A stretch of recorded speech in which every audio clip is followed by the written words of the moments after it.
नमस्कार दोस्तों। कहानियों की श्रृंखला में आज सुनेंगे मालती जोशी जी की कहानी तुम मेरी राखो लाज हरी। तो आइए सुनते हैं। प्रतीक्षा कुछ ज़्यादा ही लंबी हो चली थी। बरामदे में बैठे सब लोग ऊँघने से लगे थे। तभी कॉरिडोर से आती भारी पदचाप सुनाई दी और सबके सब एकदम सतर्क हो गए। यह अस्पताल की चिरपरिचित सिस्टर लोगों की सौम्य किंतु सधी हुई पदचाप नहीं थी, बल्कि पुलिस के जूतों की भारी भरकम आवाज़ थी। पुलिस का वह सिपाही हमारे सामने से गुजरता हुआ बाहर निकल गया। कुछ ही पल बाद वह लौटा तो अकेला नहीं था, इंस्पेक्टर शुक्ला भी उसके साथ थे। होश में आ गई है शायद, एक सम्मिलित स्वर उभरा। संभवतः मैं उठ खड़ी हुई, पर मुझे इशारे से वहीं रोक दिया गया। मन मारकर मैं बैठ गई। अब सबकी चौकन्नी नज़र मुझ पर थी। उसकी माँ, उसका भाई, उसकी बहन, सब मुझे घूर रहे थे। उनकी नज़रों में एक अभियोग साफ साफ झलक रहा था। उन घूरती हुई आंखों से बचने के लिए मैं बाहर लॉन में आकर बैठ गई। उस छोटे से लॉन में कई लोग बैठे हुए थे, सब अपनी अपनी मुसीबत के मारे, सब अपनी अपनी चिंताओं में डूबे हुए। मेरी ओर देखने की किसी को फुर्सत नहीं थी। कोई नहीं जानता था कि यहाँ जो औरत बैठी हुई है वह कल तक एक शहीद की माँ थी, पर आज आज मैं क्या हूँ यह तो संध्या का बयान ही तय करेगा। उसके परिजनों की आंखों में अगर अविश्वास, संशय या तिरस्कार है तो वह अस्वाभाविक नहीं है। संध्या को आत्महत्या के लिए प्रेरित करने के लिए अगर वे मुझे उत्तरदायी मान रहे थे तो इसमें आश्चर्य नहीं था। सास बहू का रिश्ता विवादास्पद ही होता है, फिर एक युवा सुंदर विधवा बहू के साथ तो लोग सामान्य रिश्ते की कल्पना भी नहीं कर सकते। खासकर बहू के नाम पर बैंक में एक मोटी रकम जमा हो तो यह संदेह और भी गहरा जाता है। ऐसी बहू के प्रत्याहरण का मोह शायद बहुतेरी सासों को होता होगा, पर मुझे विश्वास था कि संध्या मुझ पर यह तोहमत नहीं लगाएगी। इतना बड़ा झूठ वह बोल नहीं सकती, लेकिन अगर वह सच बोल गई तो तब उस शर्म को मैं कैसे झेल पाऊंगी। उस सच से तो कोई झूठ ही बेहतर है। मैं तो परमात्मा से प्रतिक्षण यही मना रही हूँ कि भले ही वह मुझे कटघरे में खड़ा कर दे, पर सच ना बोले।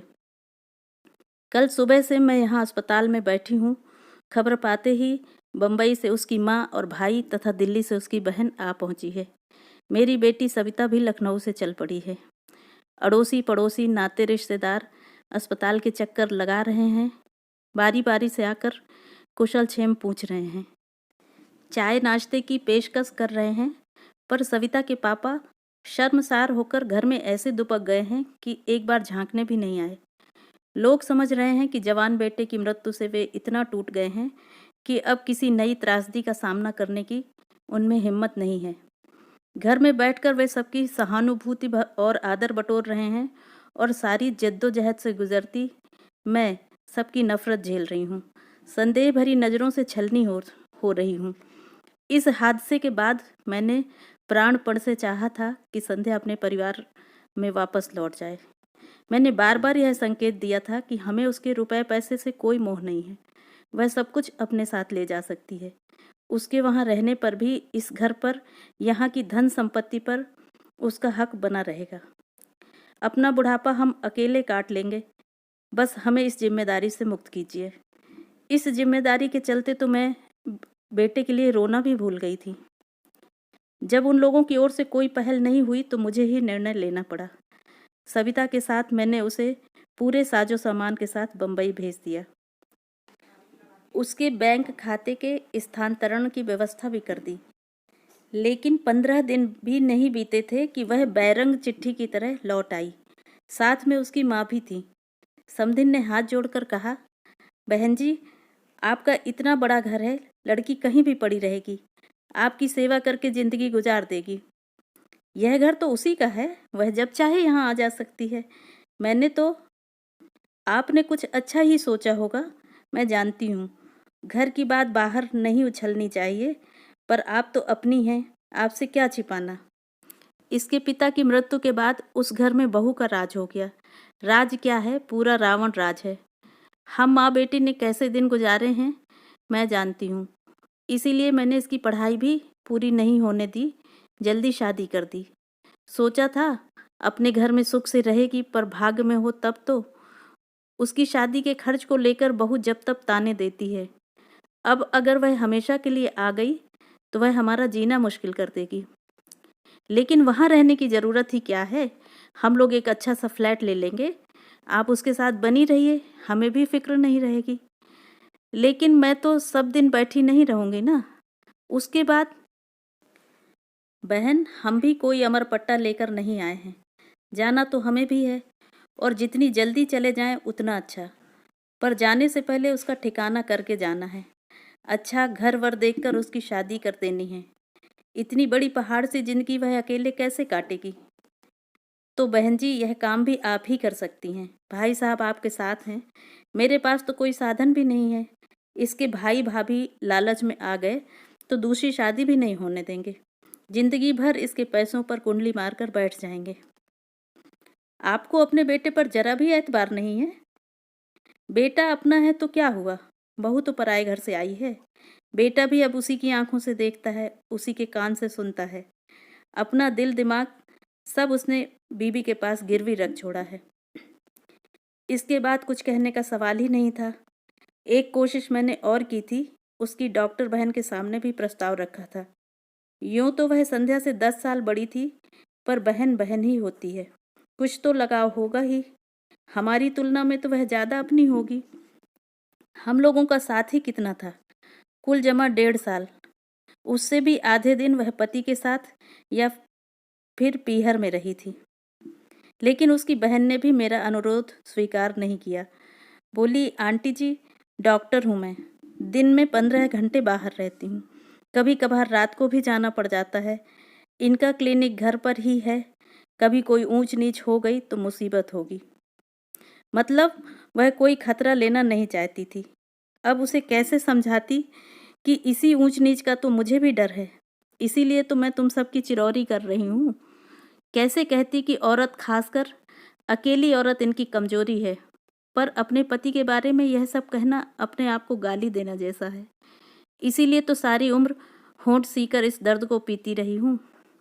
जानती हूँ कि जब पुरुष की नीयत खराब होती है तो जाति, उम्र, रिश्ते, सारी चीज़ें गौड़ हो जाती हैं। इसके चलते मैंने कितनी नौकरानियों को भुगता है, मैं ही जानती हूँ। रिश्ते की बहनों और नंदों की मैंने मजबूरन चौकीदारी की है। पड़ोसिनों से भी कभी दुआ सलाम से आगे संबंध नहीं बढ़ने दिए। पूरी जिंदगी बहुत चौकस रही हूँ मैं, घर की इज्जत पर आँच नहीं आने दी। पर अब मुझसे यह सब नहीं हो सकेगा। टूटा हुआ मन और थका शरीर लेकर मैं पराई लड़की की जिम्मेदारी कैसे संभाल पाऊंगी? मेरा मन उसी दिन कांप गया था जब शोक से बेहाल संध्या को इन्होंने अंग में भर लिया था। दुख की उस कातर घड़ी में सोचने समझने की शक्ति लुप्त हो गई थी। फिर भी वह दृश्य मेरे अवचेतन में उतर गया था। अपनी सूजी हुई आंखें लेकर सविता ने उसी क्षण मेरी ओर देखा था। पल भर को हमारी नजरें मिली थीं और उसने तुरंत आगे बढ़कर संध्या को गले लगा लिया था। बेचारी लड़की अपने पापा के चरित्र के इस पहलू को जानती है, इसलिए अतिरिक्त रूप से सजग रहती है। घरेलू पार्टियों में जब पापा ज़्यादा बेतकल्लुफ होने लगते थे तो वह वितृष्णा से मुंह फेर लेती थी।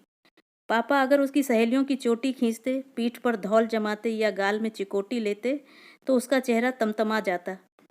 मुझसे अक्सर कहती, मम्मा स्कूल में आप ही आया करो। पापा बिना बात के मैम की साड़ी वाड़ी की तारीफ कर देते हैं, बड़ा ऑकवर्ड लगता है। मैंने कितनी बार कहा है कि हम लोग अंग्रेज नहीं हैं, हमारे यहाँ किसी महिला के कपड़ों की तारीफ करना, हेयर स्टाइल या चूड़ी बिंदी पर कमेंट करना अच्छा नहीं समझा जाता।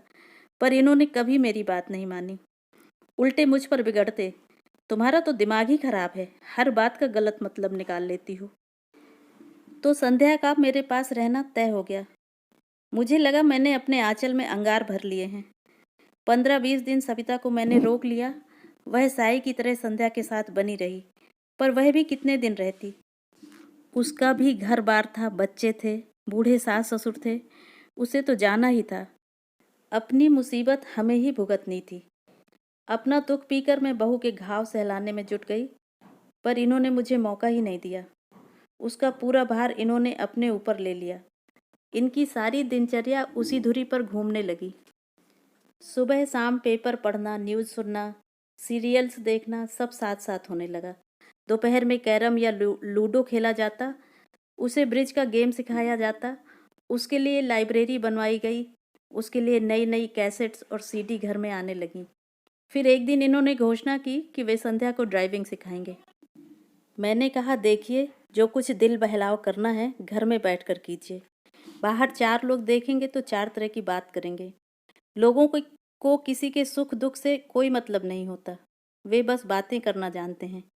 लड़की नाहक बदनाम हो जाएगी। वे एकदम भड़क गए। क्या दकियानूसी सासों की तरह बात करती हो? जिंदगी भर क्या उसे घर में कैद करके रखोगी? जिंदगी भर ना सही पर कायदे से साल 6 महीने तो घर में रहे। फिर अपनी ही बात काट कर मैंने कहा, हम लोग उसे कॉलेज में दाखिला क्यों नहीं दिलवा दें? वह अपनी छूटी हुई पढ़ाई पूरी कर लेगी। कल को अगर नौकरी करने हो तो हाथ में ढंग की डिग्री तो होगी। नौकरी क्यों करेगी? क्या तुम्हारे घर में उसके लिए खाने को नहीं है? ओफो, नौकरी की बात तो मैंने यूं ही कह दी थी। मैं तो यह कह रही थी कि कॉलेज जाएगी, थोड़ी खुली हवा में सांस लेगी, हम उम्र लोगों के बीच रहेगी तो उसे भी अच्छा लगेगा। हम लाख कोशिश करें, उसकी उम्र के तो हो नहीं सकते ना। बल्कि मनीष की मृत्यु ने तो मुझे 10 साल और आगे लाकर पटक दिया है। लिहाजा यही तय हुआ। संध्या कॉलेज जाने लगी। उसे एमए इंग्लिश में दाखिला मिल गया। शाम को 5 से 6 तक एक कंप्यूटर क्लास ज्वाइन कर ली गई। दोनों जगह उसे लाने ले जाने का जिम्मा इन्होंने ले लिया। मैं कहती उसे एक स्कूटी ले दो ना, इस उम्र में यह बेगार आप कब तक ढोएंगे? वे कहते, मुझे और काम भी क्या है, उतना समय कट जाता है आने जाने में, थोड़ी ड्राइविंग भी सिखा देता हूँ। 2 व्हीलर तो मैं उसे आज ले दूँ, पर कॉलेज इतनी दूर है, उसके घर लौटने तक हमारी जान सांसत में बनी रहेगी।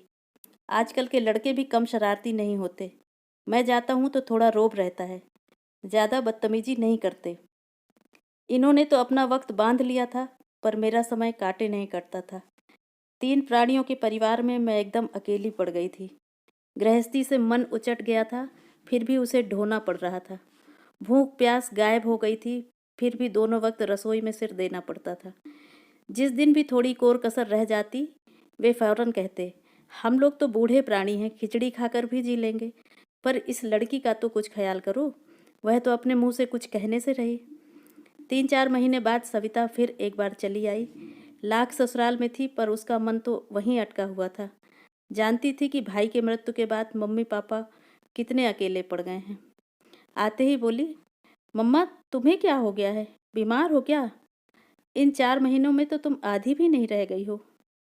मैंने सूखी हंसी हंसकर कहा, अब इस जन्म में तो मैं मुटाने से रही, तुम्हारा भाई मुझे जिंदगी भर का रोक दे गया है।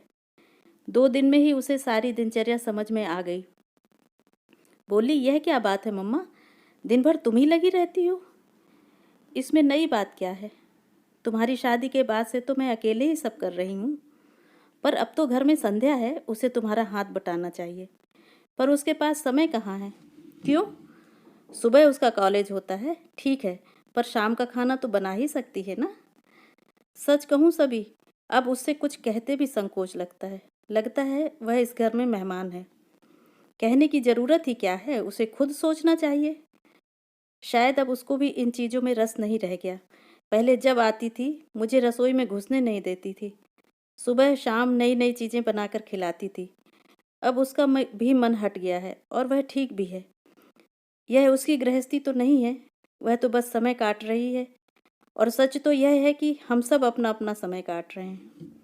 और ये पापा क्या कर रहे हैं? एकदम उसके ड्राइवर ही बन गए हैं। शाम का तो चलो ठीक है, पर सुबह तो अपने से जा सकती है, न हो तो उसे एक स्कूटर ले दो। यह बात तुम उन्हीं से कहना। और सचमुच इस बार वह डरी नहीं, सवाल कर ही डाला। बोली, पापा हमें तो याद नहीं आता कि आपने हमें कभी कॉलेज छोड़ा हो या लेने आए हो। अब तो जैसे आपने ड्यूटी ही लगा ली है। इन्होंने एक बार घूरकर मेरी ओर देखा और फिर कहा, बेटा जब तुम लोग पढ़ते थे तब ना मेरे पास समय था ना गाड़ी थी, अब तो मेरे पास समय ही समय है। मैं तुम्हारी माँ की तरह 24 घंटे ठाकुर जी के सामने ध्यान लगाकर नहीं बैठ सकता। मुझे भगवान से नफरत हो गई है। सारे व्रत अनुष्ठानों पर से मेरा विश्वास उठ गया है, इसलिए मैं अपनी शांति कहीं और खोजता हूँ। एक बात और सभी, तुम्हारी अपनी एक भरी पूरी दुनिया है और यह लड़की बिल्कुल अकेली है। मैं उसका अकेलापन बांटने की कोशिश करता हूँ और उसका तो एक बहाना है। सच तो यह है कि मैं अपना ही अकेलापन बांटने की कोशिश कर रहा हूँ। आखिरी बात कहते कहते इनका स्वर कातर हो आया था। हम दोनों शर्म से जैसे पानी पानी हो गई। अपने दुख को सहलाते हुए हम यह भूल ही गई थी कि मरने वाला इनका भी कोई था। वह इनकी भी आंखों का सपना था, बुढ़ापे की लाठी था, कलेजे का टुकड़ा था। हम लोग तो रोग आकर अपना दुख हल्का कर लेती हैं, पर ये तो पुरुष होने की व्यवस्था को ढो रहे हैं। सारा हाहाकार मन में ही दबाए बैठे हैं। उस अश्रुसिक्त बेला में मैंने इनके सारे अपराध क्षमा कर दिए। नवंबर में नेहा की शादी निकल आई। इकलौती ननंद की इकलौती बेटी की शादी थी। अपना सारा शौक समेट हमें भात की तैयारी में जुट जाना पड़ा। जब पहली बार खरीदारी के लिए निकली तो लगा जैसे युगों बाद घर की चार दीवारी से बाहर आई हूँ। संध्या और उसके पापा तो इस बहाने से रोज ही बाहर जा रहे थे, पर मैं साल भर से घर में कैद होकर रह गई थी। मंदिर तक जाने का मन नहीं होता था। शादी से 8 दिन पहले कृष्णा भात मांगने आई थी, तो साथ में पीले चावल भी लाई थी। निमंत्रण देते हुए बोली, भाभी आप लोगों को पूरे 4 दिन तक वहीं आकर रहना है। 17 को लेडीज संगीत में आओगी तो 20 को बेटी की विदा के बाद ही लौटना। शादी में तो खैर आना ही है कृष्णा, पर संगीत वंगीत में मैं नहीं आ सकूंगी। क्यों? क्या करूं? कहीं जाने का मन ही नहीं होता। तुम विश्वास नहीं करोगी, पिछले साल सवा साल में हम लोगों ने एक भी शादी अटेंड नहीं की है। अब यह घर की शादी है, इसलिए तो कह रही हूँ। तुम नहीं जाती हो तो भैया भी नहीं जा पाते हैं। ऐसा कब तक चलेगा? जीना है तो जिंदगी की कुछ शर्तें भी तो माननी होंगी। इसीलिए आग्रह कर रही हूँ कि तुम आओगी और सारे कार्यक्रम अटेंड करोगी। सच कहूँ कृष्णा, इस लड़की को घर छोड़कर कहीं जाने का मन नहीं होता। तो उसे भी लेती आओ ना, ऐसे भी तो सब जगह आती जाती रहती है। सुरेश नरेश बताते रहते हैं कि अक्सर मामा के साथ गाड़ी में दिख जाती है। जरूर दिख जाती होगी। सुबह कॉलेज जाती है, शाम को कंप्यूटर क्लास जाती है। लाने ले जाने की ड्यूटी इनकी है। अब क्या करें, इतनी बड़ी जिंदगी उसके सामने है, कुछ ना कुछ तो करना ही पड़ेगा। हम लोग तो सब दिन बैठे नहीं रहेंगे। हाँ खैर वो तो ठीक है, कृष्णा ने जैसे उकता कर कहा। पर तुम्हें संगीत में जरूर आना है, नहीं तो मैं भात नहीं लूंगी, कह देती हूँ। और बहू को भी ले आना, उसका भी मन बहल जाएगा। तुम जरा अपने से कह देती, मैंने दबी जबान से कहा, पर कृष्णा ने ध्यान नहीं दिया। बहुओं को इतनी लिफ्ट देने के पक्ष में वह नहीं थी। बोली, तुम लोगों से तो कह दिया, वह क्या तुमसे अलग है? कभी कभी दो शब्द भी लोगों को कितने भारी पड़ जाते हैं। बड़ी मुश्किल से संध्या को राजी किया जा सका। उसके बाद दूसरी समस्या सामने आई। मम्मी जी मैं क्या पहनूं? यह बात नहीं कि उसके पास कपड़ों की कमी थी, वह तो रोज ही बाहर जा रही थी, अपनी मनपसंद पोशाक और मनपसंद रंग पहन रही थी। मैंने कभी टोका टाकी नहीं की, मेरा तो उस ओर कभी ध्यान भी नहीं गया। पर यह प्रसंग अलग था और इस बात को संध्या भी समझती थी। वहाँ उसे एकदम बैरागिन बनाकर तो नहीं ले जाती, फिर भी कुछ सतर्कता बरतना जरूरी था। वहाँ तमाम जात बिरादरी की महिलाएं होंगी, कृष्णा के ससुराल वाले भी होंगे। जरा सी चूक हुई नहीं कि सबको चर्चा के लिए विषय मिल जाएगा। अपनी सारी अलमारी खंगाल कर मैंने उसके लिए मोतिया रंग की एक साड़ी निकाली। मोती मूंगे वाला एक हल्का सा सेट निकाल कर दिया। उसका सहज सौंदर्य उतने से ही खिल उठा। अपने लिए मैंने उससे भी हल्के रंग की एक चंदेरी निकाल ली। इन्होंने देखा तो बेहद नाराज हुए। तुम दोनों मेरी बहन के यहाँ मंगल गीत गाने चल रही हो या मातम करने? मैंने कहा, प्लीज आप हमारे बीच में ना पड़ें। 4 लोगों के बीच जरा सोच समझ कर ही जाना होता है। फिर ये कुछ नहीं बोले, पर पूरे समय मुंह फुलाए रहे। हम लोग जब पहुंचे तो कार्यक्रम शुरू हो चुका था। नेहा की सहेलियां किसी फिल्मी गीत पर नाच रही थीं। हम लोगों के पहुंचते ही कुछ क्षण को नृत्य रुक गया। सबकी आंखें संध्या की ओर उठ गईं। उन आंखों में कौतूहल था, करुणा थी, ईर्ष्या थी और उपहास भी। कृष्णा ने आगे बढ़कर मुझे अंक में भर लिया और वरिष्ठों की पंक्ति में लाकर बिठा दिया। संध्या असमंजस में थोड़ी देर तक तो खड़ी रही, फिर चुपचाप मेरे पास आकर बैठ गई। वहाँ इतनी सारी लड़कियां थीं, पर किसी ने भी यह नहीं कहा कि भाभी मेरे पास आकर बैठो। कृष्णा की दोनों बहुओं ने उससे बात भी नहीं की और नेहा तो मानो दूसरी दुनिया में विचर रही थी। उसकी सगाई के दिन संध्या ने ही उसे तैयार किया था, पर आज उसे हेलो कहने तक की फुर्सत नहीं थी।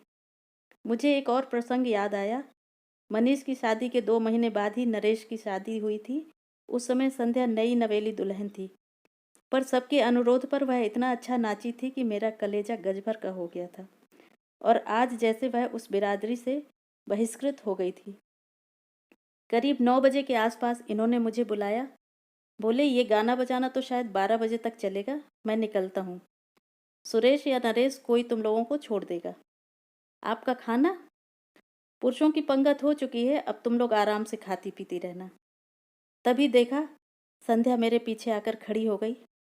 धीरे से बोली, मम्मी जी, मैं भी पापा के साथ चली जाऊं?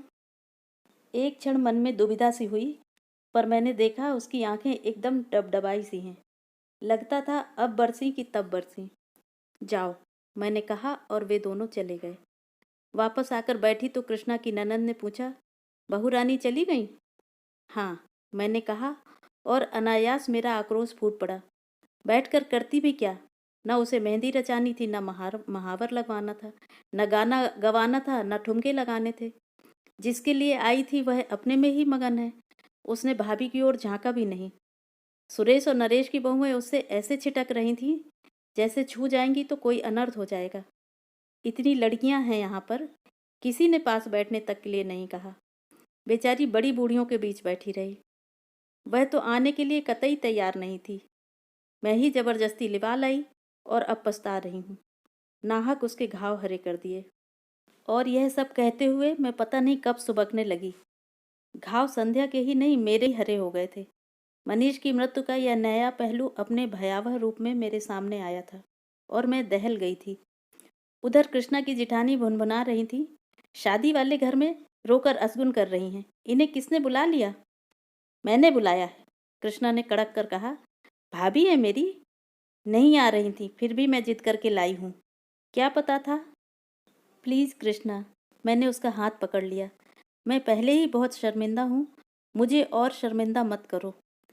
इसके बाद महफिल तो एक तरह से उखड़ ही गई थी। फिर भी खाते खिलाते 12 बज गए। उन लोगों ने एक वैन ले रखी थी, उसी से सबको घर घर छोड़ा। बेल बजाते हुए सोच रही थी कि ये छूटते ही पूछेंगे, इतनी जल्दी कैसे आ गईं? पर मैं कुछ बताऊंगी नहीं, मुझे ही डांट पड़ेगी कि वहाँ तमाशा करने की क्या ज़रूरत थी। पर इन्होंने कुछ नहीं पूछा। दरवाज़ा खोलकर चुपचाप बिस्तर पर चले गए। रोज 12 तक चलने वाला टीवी भी आज बंद था। कपड़े बदलते हुए देखा, इनके बाएं हाथ पर पट्टी बंधी हुई थी। मेरी पुरानी साड़ी को फाड़कर बेतरतीबी से बांधी हुई थी। यह हाथ में क्या हुआ? कट गया। कैसे? थोड़ी देर चुप रहे, फिर बोले, दरवाजे में आ गया था। दरवाजे में कैसे? इन्होंने कोई उत्तर नहीं दिया।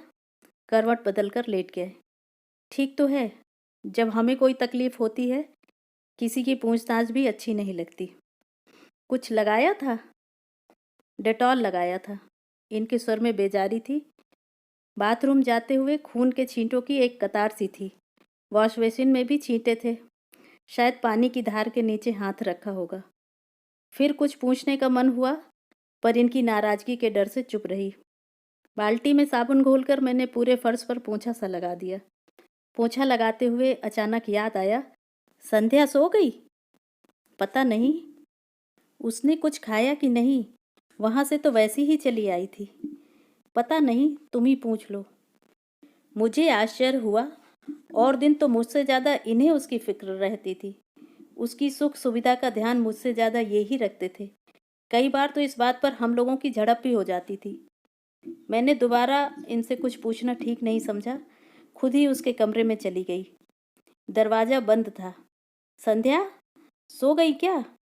मैंने आवाज़ लगाई, पर शब्द जैसे मेरे मुंह में ही जम गए। संध्या के दरवाजे के पास भी खून की बूंदें थीं जो हमारे कमरे तक चली आई थीं। मेरा माथा ठनका, पर मैं कुछ बोली नहीं। चुपचाप एक बाल्टी उठा लाई और पोंछना शुरू कर दिया। उसी समय फ़ोन की घंटी बजी। ये कुछ क्षण मेरी प्रतीक्षा करते रहे, फिर उठा लिया।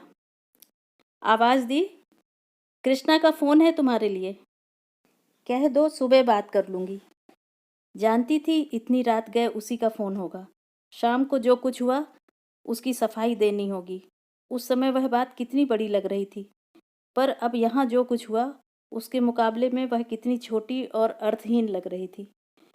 इतनी रात को फ़ोन किया है तो कोई ज़रूरी बात ही होगी, बात कर लो ना।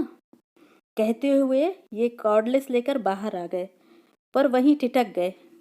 बाल्टी पर दोनों हाथ रखकर मैं उन्हें अपलक देखती रही।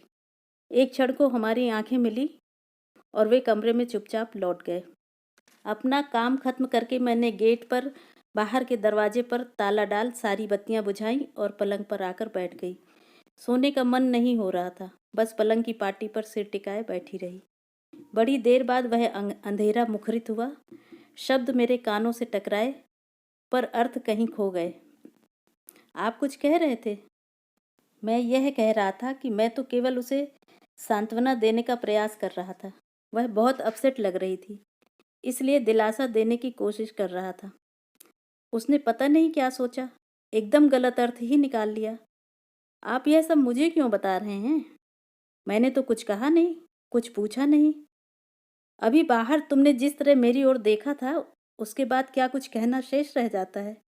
क्या तुम्हारी आंखों की भाषा मैं पढ़ नहीं सकता? शायद इन्हें भी किसी किस्म की दिलासा चाहिए थी, पर मेरा मन ही नहीं हुआ। चुपचाप पीठ फेर कर लेट गई। भीतर एक अंधड़ सा उठ रहा था, प्रश्नों के बवंडर उठ रहे थे। सांत्वना देने उसके दरवाजे तक जाने की क्या जरूरत थी? ऐसा आपने क्या कर दिया कि उसे आपके मुंह पर दरवाजा बंद करना पड़ा? ऐसी आक्रामक तो वह कभी नहीं थी, और आप कह रहे हैं कि उसने गलत सोच लिया। इस बचकाने विधान को मैं कैसे मान लूं? कोई भी औरत इस मामले में गलती कर ही नहीं सकती। छोटी बच्ची भी इस स्पर्श की भाषा को बखूबी समझती है, फिर चाहे वह स्पर्श नौकर का हो, दोस्त का हो, सहकर्मी का हो।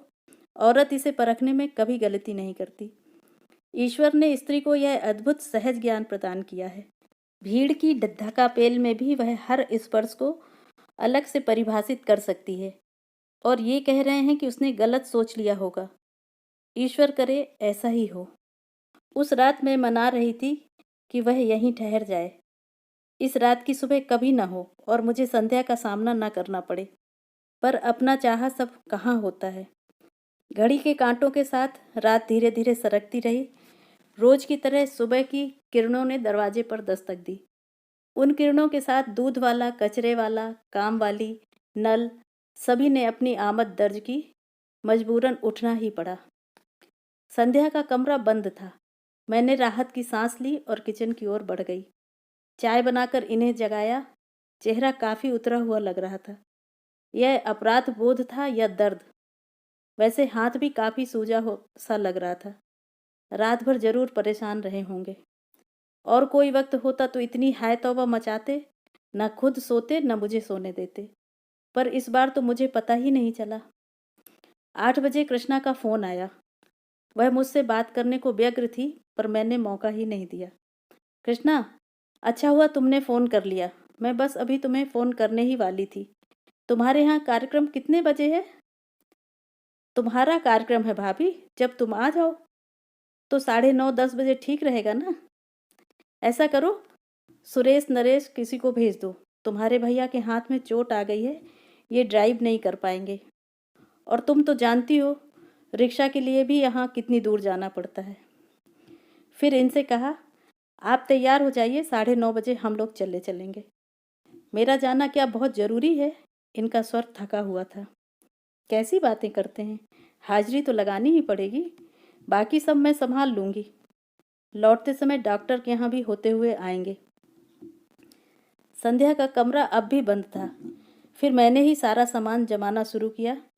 पिछली 2 शादियों के मुकाबले में मैंने इस बार दिल खोलकर खर्च किया था। मन में एक ही बात थी कि अब किसके लिए जोड़ना है।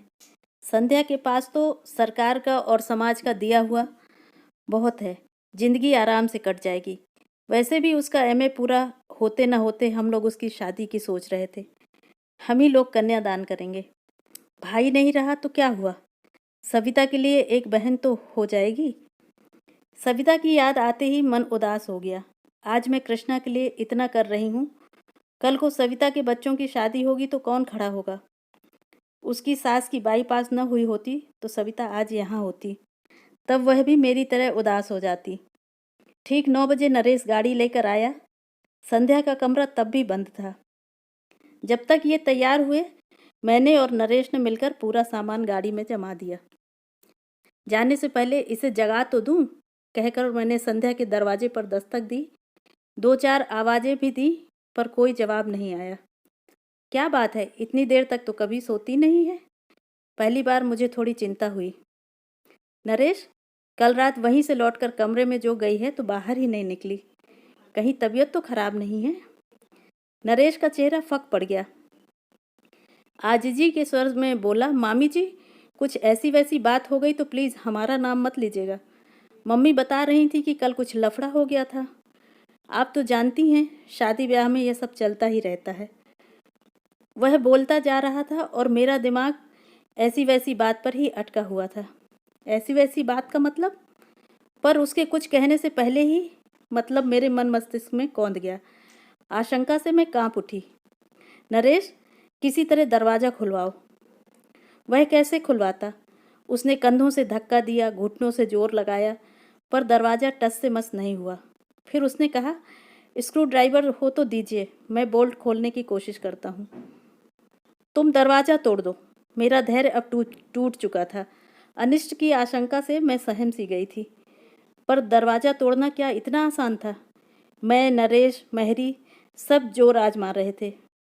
मोगरी, हथौड़ी सबका उपयोग हो रहा था। शोर सुनकर पड़ोस के शुक्ला जी भी आ गए। उनकी भी मदद ली गई। बड़ी देर बाद थोड़ी सी फांक मिली तो धड़कते दिल से मैंने सबसे पहले पंखे का मुआयना किया। वह बंद था, फिर भी मैं राहत की सांस नहीं ले सकी, क्योंकि कमरे का सन्नाटा बड़ा अशुभ लग रहा था। बड़ी देर बाद दरवाज़ा भरभरा कर गिरा तो हम लोग तेजी से भीतर दाखिल हुए। पलंग पर वह निस्पंद लेटी थी। कृष्णा के यहाँ से लौटकर उसने कपड़े भी नहीं बदले थे। नींद की गोलियों की शीशी सिरहाने खाली पड़ी थी। इसके बाद का घटनाक्रम एक दुःस्वप्न की तरह था। हम अस्पताल दर अस्पताल भटके, पर हर जगह भर्ती करने से इनकार कर दिया गया। आखिरकार मजबूरन सरकारी अस्पताल की शरण लेनी पड़ी। फिर पुलिस आई। संध्या के पास पहरा बिठा दिया गया। सबके बयान हुए। अड़ोसी पड़ोसियों से, रिश्तेदारों से, उसके सहपाठियों से पूछताछ हुई। उसके भाई बहनों को फ़ोन किए गए। बेचारा नरेश इस हंगामे के बीच मामा जी की पट्टी करवा लाया था। पता चला 3 उंगलियों में हेयरलाइन क्रैक है और छोटी उंगली का एकदम कचूमर ही निकल गया है। अच्छा हुआ कि इस समय सबका ध्यान संध्या की ओर था। इनके एक्सीडेंट के बारे में किसी ने उत्सुकता नहीं दर्शाई, नहीं तो किस किस को क्या क्या कैफियत देती। नरेश के जाने के बाद एक बात याद आई। जब दरवाजे के साथ जोर आजमाइश हो रही थी, ये आंखें बंद किए आराम कुर्सी पे चुपचाप लेटे हुए थे। जब हम लोग संध्या को उठाकर बाहर ला रहे थे, तब भी इन्होंने सिर उठाकर या आंख खोलकर नहीं देखा। इस बात को अब 24 घंटे से ज़्यादा बीत चुके हैं, शायद 28 घंटे। तब से मैं अस्पताल में ही बैठी हूँ। इतनी देर तक मैं ईश्वर से लगातार संध्या के जीवन की भीख मांग रही थी, और अब जबकि वह होश में आ गई है, मैं मना रही हूँ कि वह भले ही मुझे कटघरे में खड़ा कर दे, पर सच ना बोले। मुझे जेल की सलाखों के पीछे रहना मंजूर है, पर इस उम्र में मैं यह शर्म बर्दाश्त नहीं कर पाऊंगी। आंटी जी, आंटी जी। मैं अपने विचारों में इस कदर खोई हुई थी कि इस आवाज़ को पहचानने में थोड़ा समय लगा। सिर उठाकर देखा, संध्या की बड़ी बहन खड़ी थी। आप यहाँ बैठी हैं और आपके लिए हमने पूरा अस्पताल छान मारा। उसका स्वर एकदम शांत था और मैंने गौर किया, चेहरा भी तनाव रहित था।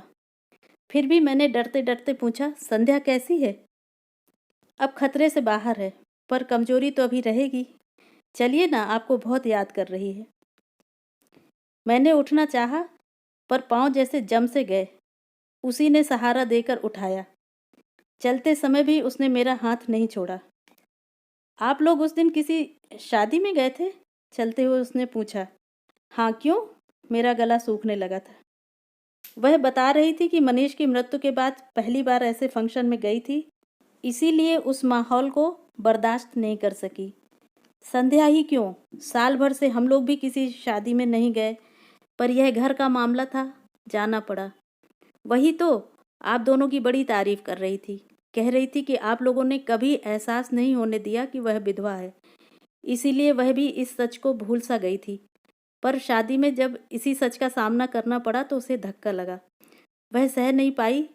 यह तो कहिए कि समय से इलाज हो गया, वरना। ईश्वर तेरा लाख लाख शुक्र है, मैंने दोनों हाथ जोड़कर कहा। मेरे हाथ कांप रहे थे, आवाज़ लरज रही थी, पैर जवाब दे रहे थे। 2 दिनों की भूख, प्यास, अनिद्रा और दुश्चिंता सब एकदम मुझ पर हावी हो गए। 2 कदम चलना मेरे लिए दूभर हो गया। लड़खड़ाकर मैं वहीं एक बेंच पर धम्म से बैठ गई। मुंह से बस इतना ही निकला, थैंक यू संध्या। ये थी कहानी। इसी तरह की और भी रोचक अनोखी कहानियों के लिए मेरे चैनल को सब्सक्राइब करना ना भूलें। चैनल को लाइक करें, ज़्यादा से ज़्यादा शेयर करें और कमेंट करके ये ज़रूर बताएं कि आपको ये कहानी कैसी लगी। मिलते हैं अगले वीडियो में एक और नई कहानी के साथ। तब तक स्वस्थ रहें, सुरक्षित रहें। Thanks for listening.